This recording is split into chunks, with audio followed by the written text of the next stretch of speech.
Si Jesus ay tumaroon saan? Saan? Sa langit. Sabi ko siya namatay. Tama ko ba yan? Hindi ko siya namatay. Pagkatapos kayo sa buhay. Hindi ko lang ito sa langit ay iniyahan na niya sa buhay natin. Kaya sa muna, ako naniniwala, nanay at tatay, inihanda niya kayo lugar. Ang dami niya ako. Diba? Ang dami niya anak, ito pala kayo. Ang guwapo at ang guwapa. Diba? Inihanda niya kayo. Una ang naganda niya ang ating Panginoon Kristo. Kung kasalawan, pagbalik mo, mumuni mo kayo. Kasi may pagpunan talaga. Ang walang punan sa langit na hindi mo mamatay. Tama ba yun? At lahat ng tao ay ipinapakalak pagkatapos ng kasunod ay tumatay na. Okay? So, kayo, masaya na ako. Sabi ko, hindi na masasaktan ko sa Fernandez family na pinuntal ko. Nakigay na ako. Huwag kang mag-alala, maganda yung lugar ng susulan ni nanay. Maganda nga naman, diba? Tama mo ba yun? At ginagawa ko rin yung mga akong anak dito sa ito. At sabi ko, gusto siya makita. Nawala na ako dito.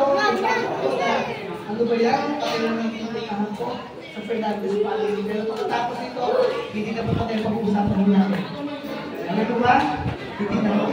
Ibig sabihin, ang lahat ng tao, pero ang asa, ay, inalo. Pagkakita tayo na si Kuya, hindi nag-aanda rin tayo ng una. Hindi ko alam kung paano yung buhahin nila doon. Ito, kaibisan ko. Usapan ko, nakakilalakan sila. Mabasahin ko, sabi ng Bible ganito, ako ang muling pagkabuhay at ang buhay. Si Jesus po ang muling pagkabuhay at ang buhay. Ibig sabihin, ano lang natin pangawain natin ang muling pagkabuhay. Kasi ganito ko sabi, ako ang pagkabuhay at ang buhay. Ang nananalig sa akin kahit mamatay ay muling buhay. Sino ang nabuhay at nananalig sa akin ay hindi na mamatay ay nagmati. O, diba? Sa pagpangako ng Diyos, ibig sabihin kung ikaw ay sumasabi yung salita. Ngayon, ang pinapangalan yung nasabi na buhay. Ibig sabihin ay kami mo na yung ating aral. Ay ano? Ay nasabi ng mga sabi, hindi na nabuhay si Jesus. Kasi nung panahon na yun, hinakay ko ang receiving at binayaran ko yung sundalo. Huwag niyong ibabalita na yung Kristo na pang sa krus, na buhay na muli, binayaran yung mga sundalo. Alam na mga sa kanyo, hindi ko si Jesus.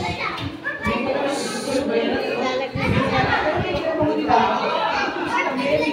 Sila Magdalena, pumunta po sila rin sa Libinan.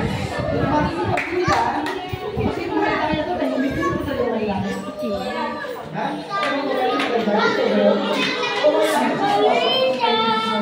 Hindi ko lang yung hindi ko sabi ko, madaling araw sila ng isip, kasi matang tayo po